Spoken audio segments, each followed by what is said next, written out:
What's up? You're here. You did it. We're also here. We barely did it. We're struggling. But we made it. We're struggling. Yeah. But welcome. What's up to all our sidekicks and henchfolk out there in the Geek Nation? You're listening to Fresh Floppies. It's an episode where we're going to talk about some of the week's books, but without spoilers. So you can go into your local comic shop this week and be like, hey, I listened to this great show that didn't have spoilers, and it let me know what I may or may not want to be spending my hard-earned cash on. Here is my cash, local comic shop. Or the cash that your parents gave you. That's true. Yeah. Spend your parents' money at the comic shop. It's even better. Better for you, better for us. Is there anything else? Jeremy, that's your name. I'm JD of Johnny Destructo's Hero Complex, gesticulating wildly behind me. This is my shop. Gesticulating is such an underused word. Thank you. 4327 Main Street. Come to it, buy my things, feed my son. The end. But only the beginning, because we're going to start with Iron Man #1 from Joshua Williamson and, I'll tell you, Carmen Carnero and Nolan Woodard. Hey, Jeremy. I was very excited for Joshua Williamson to be coming on to Iron Man. Yes. I'm a recent Joshua Williamson convert. I never liked his stuff in the past, and then he started doing Superman, and every issue of that has been a banger. And what else has he been doing recently that's really good? I mean, hasn't he been on World's Finest since the beginning? That's Mark Waid. That's Mark Waid. Yeah. I thought it was. But why did I think it was both of them? Well, maybe they took turns. They might. Yeah. Never mind. Anyway, right. Joshua Williamson is. I've jumped on the Williamson train, and I can't seem to stop saying Williamson. Clearly, it's very annoying. I'm annoying myself, so don't write me. Yeah, Iron Man. I was curious about it. I don't care about Iron Man. Not generally. I like Robert Downey Jr. as Tony Stark. Sure. But his comics generally, I'm not a big Iron fan. Iron stan. How do you feel about Iron Man? Do you care? It's the kind of character where, like, there's some characters where even if there's mediocre writing involved, I'll probably still be invested because I like the character. Yeah. For me. Yeah. But Iron Man is very writing dependent for me. If it's because I think on the surface he's just not a very interesting character. Yeah.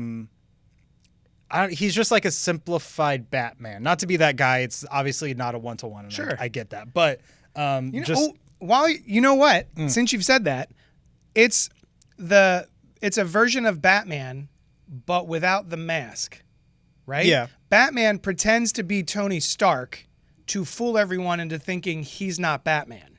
Tony Stark is just Tony Stark all the time. And so wearing that mask of a womanizing kind of dipshit is different than being the womanized dipshit, right? Yeah. So that's how I feel about Iron Man. But I do like Joshua Williamson, so I was curious about this, and I always like to read a new #1, check it out, see how it's going. And I feel like this was actually really solid. What did you think? It was very solid. Do you think it's a bold new era, as it says on the cover?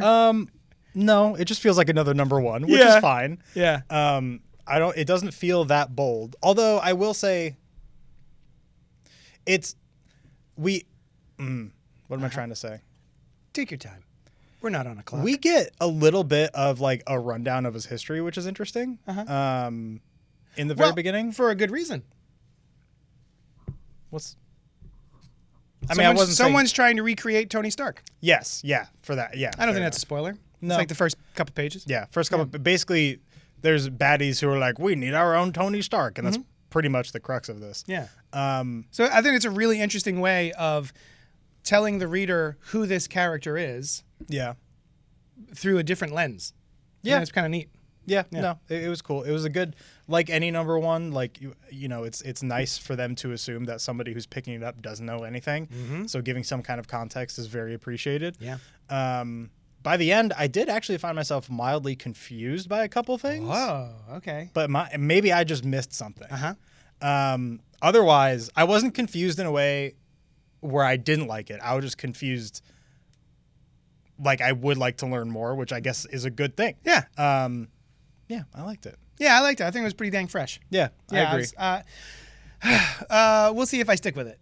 Yeah. You know, I'm a very fair weather Iron Man reader. If it doesn't just keep me going, it's the same thing with the Fantastic Four. Like, when there's a really good writer on it, I follow it. but then eventually it becomes, oh man, I really need to catch up on that run by that writer I really like. Eventually, that's where we're at with the Ryan North stuff. Yeah, which is, I mean, similar to the kind of things that you and I have said about Uncanny X-Men previously. Yeah. Like, if someone can write their interactions really well and, like, get the charm of the family across, I think Fantastic Four is awesome. Yeah. But if that doesn't come across, it's whatever. You know, just because my stack is so large, stacks on stacks, I just... they fall to the wayside sometimes. The same thing with Iron Man. Dude, Iron Man, Fantastic Four. There's so many things I've had to take off of my pull list because I have months of issues. Yeah. I haven't read any of them. Even though I love the story, I'm just like, there's something that's making it so I can't get to this. So I may as well stop paying for it for now, and then we'll get to it. We'll get to a trade later, maybe? Yeah, exactly. But yeah, Iron Man #1, it's a bold new era.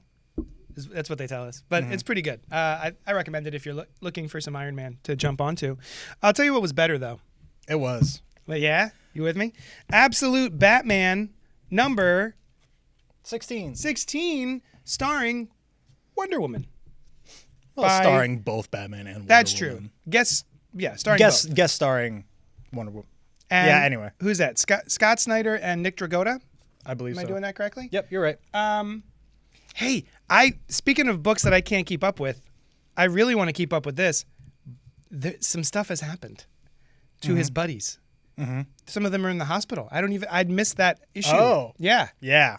Yeah. So I was like, oh, stuff's actually starting to happen with his poker buddies. I was waiting to see how long that would take, and we're already moving into it. Yeah, that happened, honestly, long enough ago that I kind of forget who exactly did it to them. I imagine it was Arc M. I don't... Were they... Bane? It was probably Bane and Arc M, right? I mean, that was the whole last... Yeah, so basically storyline. what we're talking about is the fact that Bruce's poker buddies, who are Harvey Dent, Oz, Penguin, and Waylon. Waylon. Not Waylon Yutani. Yeah, that's where my mind... I'm trying to figure out what his first name is. The Killer Croc. Yeah, so basically it's in this universe, Bruce's enemies start off as his friends. Which I thought was really cool. Yeah, and they're like his weekly poker buddies or whatever. And yeah, I think it was actually when he first infiltrated Arc M, I believe they were they knew who he was. Yeah. They knew that he was Batman. Yeah, he revealed himself to them. Yeah, and then they were like, because they were trying to figure out what the hell was going on with their friend because he's been gone and getting beat up. Yeah. He told them, and I think they helped with his infiltration of Arc M. They did. And if I recall correctly, by the time he got out, they were messed up. Okay. So like Waylon was caught and turned into Croc in the facility. Yeah. He helped Bruce escape. I think Harvey and Oz, I don't think they ever were fully captured. I think they were just beat to hell. Okay. If I recall correctly. So we're getting the beginnings of Two-Face and also Penguin. Like Penguin is mutating into an animal. Yeah. But man, this book is, every time I jump into this book, I'm like, really why aren't I caught up? It's so goddamn good. Yeah. And some relevant context, but not 100% necessary. Right before this, Absolute Wonder Woman 15 came out. And that is when the two of them first meet. Yep. When Wonder Woman and Batman meet initially. And she gives him a little device that's like, should you need me? Yeah. She basically gives him a little summoning talisman for her. And that's honestly virtually all the context you need. Yeah. It's a really fun adventure in Absolute Wonder Woman. The two of them interact really well. This was awesome. Yeah. These characters just get along really well in terms of their vibes. Yeah. And their dialogue just feels very natural and expected. And funnier than I thought it would be. There was one page where I was a splash audibly page laughing. that I cackled at. It was pretty good. Yeah, man, this is awesome. I'm so glad that Wonder Woman and Batman are teaming up, and they're starting to bring the threads of the Absolute Universe together and tighten it up a little bit. This is really, really fun. And the reason they even go on this whole quest is quite lovely. You know, his friends give him guff for not caring about them, but then the whole reason for this issue is because he cares about one of his friends. Yeah. And is going through not quite hell, but no. Yeah. Quite literally not quite hell. Yeah. Purgatory kind of thing? Yeah. There's so many good moments in this, and the illustrations by Nick Dragotta are fantastic. He has come a really long way since I first saw him on East of West, where I didn't really care for his style, but man, what a banger of an issue. Fresh AF for me. Highly recommend. Fresh AF, absolutely. And you're going to be reading it anyway, right? It's like the most popular book on the stand, so you're all going to be reading it. Let us know what you think. You can email us at cultpopgo@gmail.com. And let us know Go what you to think. hell? Question mark. Cute. Let us know what you think about Wonder Woman and Superman right now as well. Like, honestly, the big three. Because those are the ones I'm following the closest. And I am curious how people are feeling. Yeah. Absolute. The absolute Oh, runs. this is so fun. Okay, cool. What's next?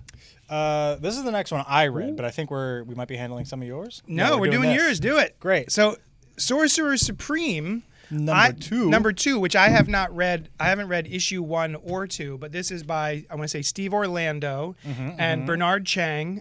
Colors by Ruth Redmond and letters by Joe Sabino.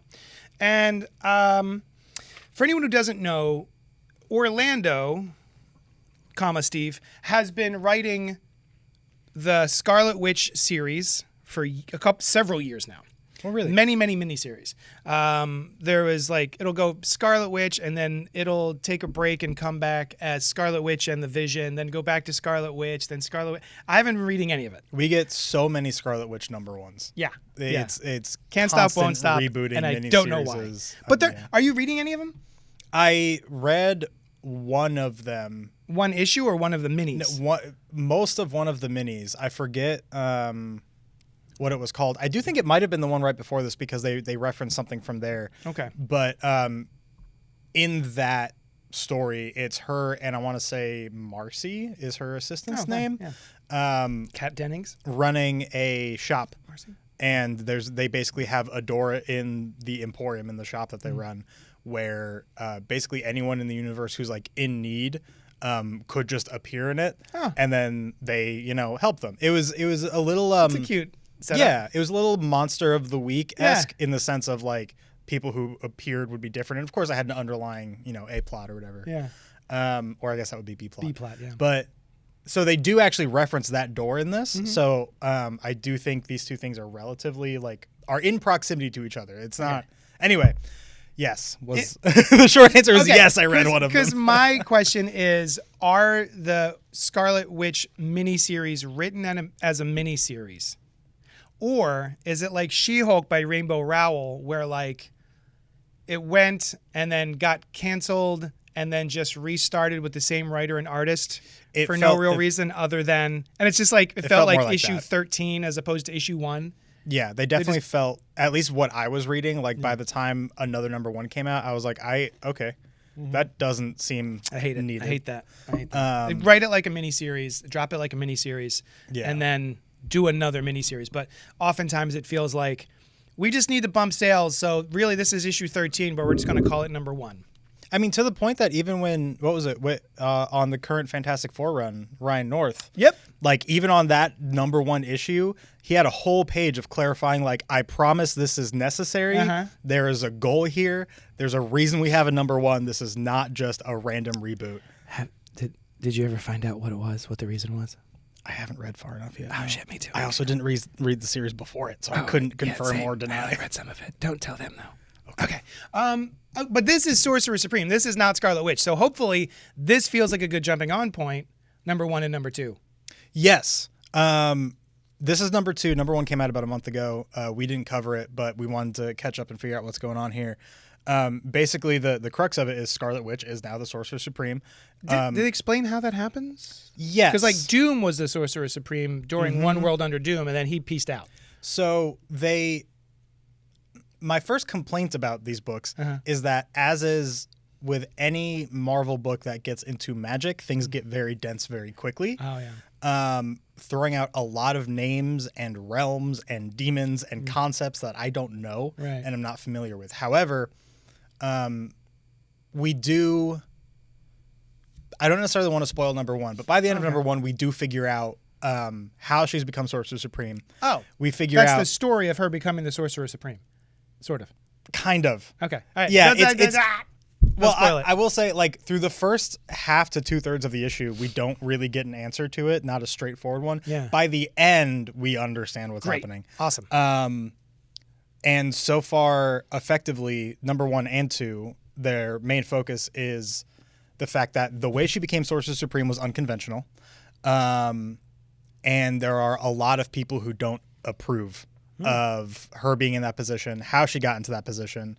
And she's now finding herself up against some very powerful people. Okay. And what I do enjoy is a lot of it is her sort of discussing how magic and this supreme power has been treated in the past and how she would like to utilize it. She's got goals. She's got goals, and they're smaller time goals, which is nice. Is she's almost like gearing up to be like a street level Sorcerer Supreme. Fun. Which if it goes the way that it feels like it's going, I think I'll very much enjoy. Oh, great. But yeah, I liked issue 1 more than issue 2. I do think that some understanding of Wanda's history would lend itself to more enjoyability. Yeah. I actually don't have that context. Yeah. One of the pages you were just on, like, again, I don't know who that guy is. That's Galactus. I didn't that looked like Galactus's corpse.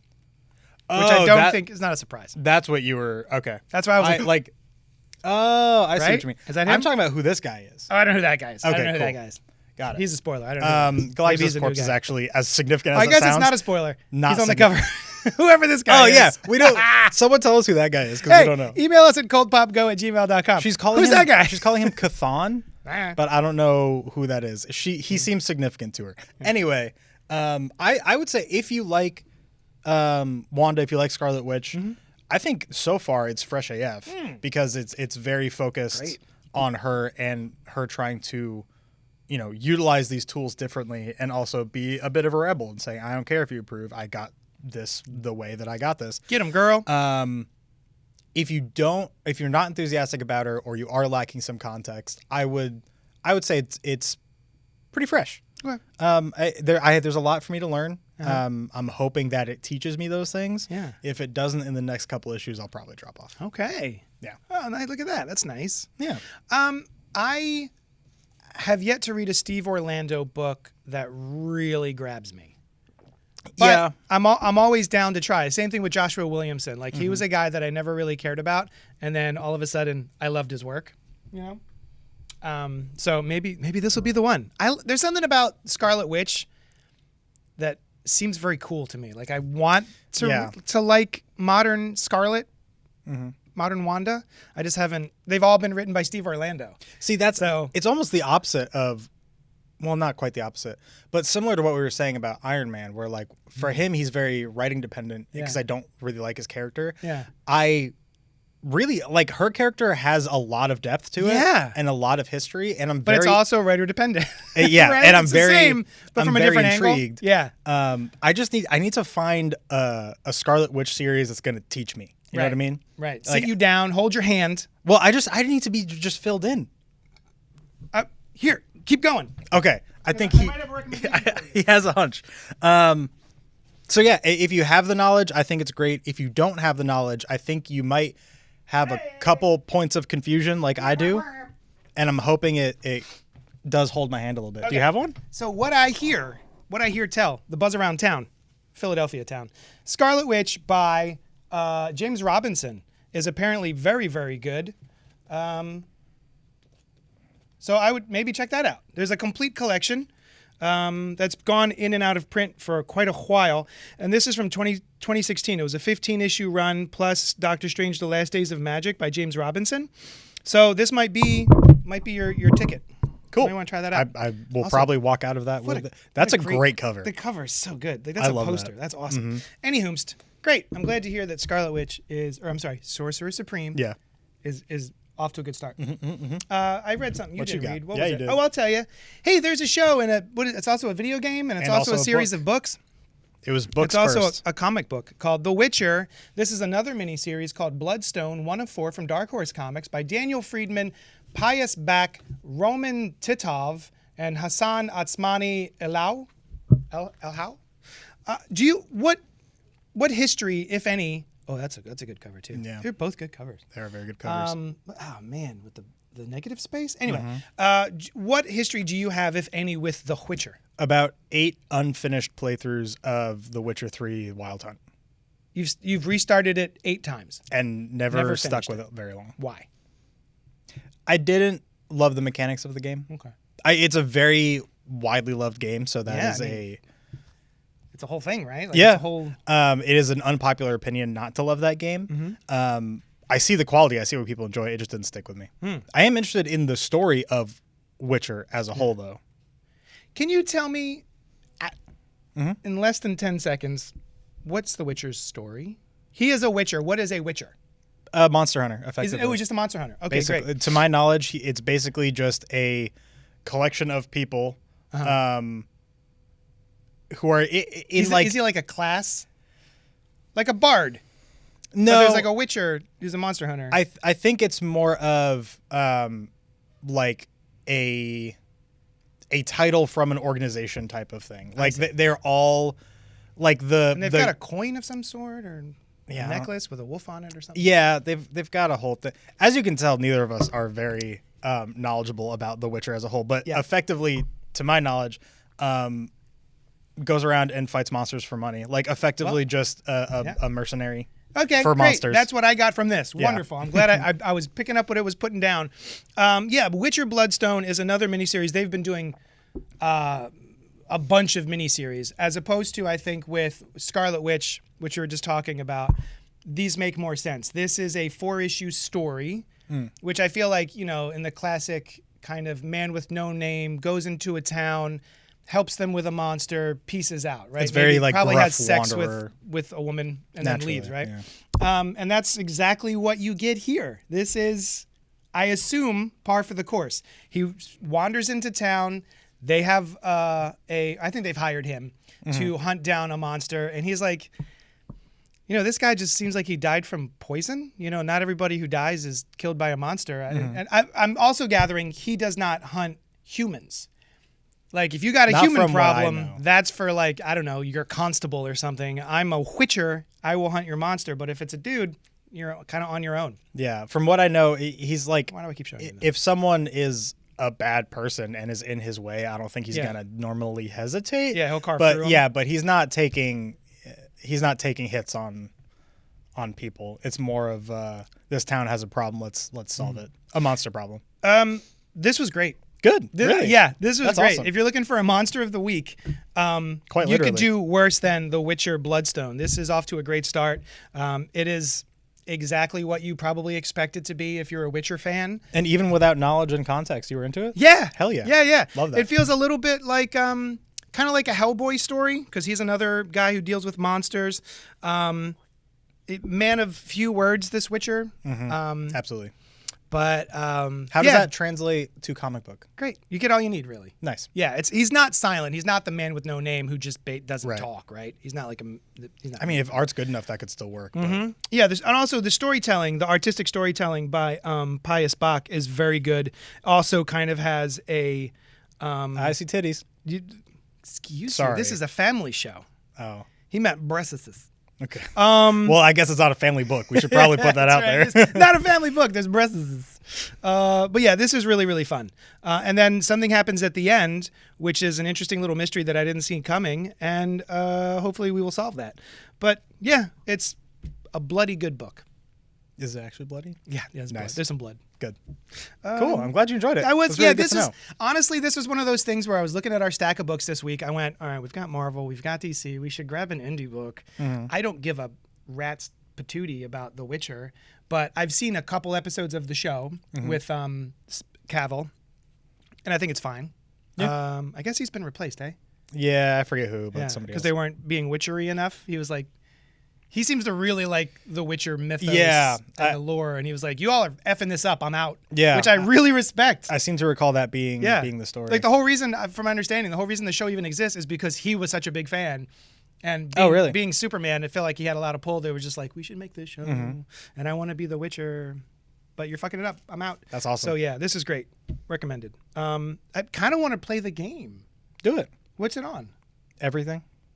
I mean, It's also what's the version that you have that I could borrow to play here in the store? Is it PS5? I do have a PlayStation version. I can't remember if I have it physical or digital, so I'll have to check. Never mind. All right. Was there anything else before we skedoodle? I feel like you had one more. No. We did it? No. Well, yeah, because I talked about Sorcerer Supreme 1 and 2. That might be the extra one you were talking about. All right. What are you looking forward to this week, my friend? I did have Wonder Woman in my stack. Well, I'm looking forward to reading Absolute Wonder Woman. Yeah. I'm always looking forward to reading Absolute books. I'm in the middle of that right now. Yeah. Yeah, Absolute. This is an Absolute week, by the way. If you're like a couple of my subscribers, all you get are Absolute books. 4 Absolute books came out this week. You've got Absolute Batman, Absolute Wonder Woman, Absolute Martian Manhunter, and Absolute Flash. Are you on Flash or Martian Manhunter? Man, here's the thing. I fell off of Flash, and I mean to get back onto it. I fell off of Green Lantern even earlier. Me too. But everyone who stuck with it says, get back on it. It gets great. Really? Which is, yeah. Good to know. But we all had, we shared the same opinion of the beginning of the story, which is it's a little nebulous. It feels like it's scrounging a little bit, kind of boring. But it gets really, really good, is what I've heard. Okay, good to know. So I kind of want to catch up, but more importantly, I want to catch up on Wonder Woman because I actively love this book. It's a really good book. I want to catch up on Absolute Batman because I actively love that book. And then Martian Manhunter. I'm only like 4 issues into the first miniseries, but now it's out in a collection, so I want to finish it. Miniseries? From what I understand, Absolute Martian Manhunter was supposed to be a 6-issue mini. Really? Yeah, that's the buzz around town. I didn't know that. And then I think it did so well, and people were responding because it's Dennis Camp, who's like the new hot shit because he's great. And apparently it's doing so well that they just keep it going. Email us at cultpopgo@gmail.com and let me know if I'm full of shit, if I'm just spouting nonsense. But that's what I've heard. And then what was I going to say? Oh, speaking of Dennis Camp, do you know Dennis Camp? Do you know the name? The only reason I knew his name is because he started with, the first thing I read of his was the Ultimates in the new Ultimate Universe. Okay. And I went, this is very cool, very interesting. He's doing really cool stuff. I don't know who this guy is. He seemed to have come out of nowhere, but now he's a name that I look for. He also does Assorted Crisis Events, which is his own creator-owned project at Image, which is bonkers good. Really? It's even better than the Ultimates, I think. And then, which is basically, if you're a comic book reader, that's why you're here, welcome. It is like what happens to normal people when something universe shattering happens in a comic book universe. So like if you literally a Crisis on Infinite Earths or Secret Wars or something big and crazy and how it affects the every person. Interesting. Very cool book. It's really good. Some of the books are like, some of the issues are like straight up horror and haunting. And some of them are like fun, kooky stories. So that each one has kind of a different vibe, but goddamn is it so good. And then someone came in and ordered it because a lot of people are jumping on the Dennis train. 20th Century Men. So I just got the collection in for that, which I've only heard of peripherally. I don't know what it's about. But that's another one I'll probably check out just because Dennis Camp wrote it. Hell yeah. So yeah, he's a name to check out. If you guys are looking for a new, or gals, or thems, are looking for a new writer to check out, Dennis Camp is kind of nailing it right now on all the stuff he's writing. Awesome. Yeah, that's what I'm looking forward to some of those books this week. Nice. Yeah. I'm looking forward to, I'm probably going to read the Scarlet Witch trade. Oh, word. The James Robinson. Yeah. Yeah, man. Leave that out. He did a really great series called Starman. Awesome. Rings a bell, but that's awesome. It was a DC book. There's two compendiums that are about that big. And you know Starman. Do you know Stargirl? There was a TV show on the CW, Stargirl, with a long rod, golden rod. Anyway, never mind. Sorry. Starman's really good by James Robinson. Check that out. I believe you. Oh, and then last night was Wednesday night. And on the live stream, which we do every Wednesday night at 8 o'clock. Oh, I've got like a peek. It's like a faux hawk kind like of thing faux, going on. I like it. A faux hawk. What did we do last night? Oh, Noel and I on the live stream had a fucking blast. Nice. He made a list of all of the movies that are coming out in 2026, and we just talked about what we're looking forward to. So nice. It was like, that's fun. Terry, our producer, was just like, that was the best episode you guys have ever done. We were just like feeling it. It was fun. Hell yeah. So go check that out. And that's it. Thank you so much for hanging out with us, and we'll talk at you later. Read comics. we gotta shoot. Were you shooting them? Read comics. Oh no. Or I'll knock over your books. Oh. I guess we're goodbye. Okay, we did it. Ah, I dropped them again. No. No, my snacks.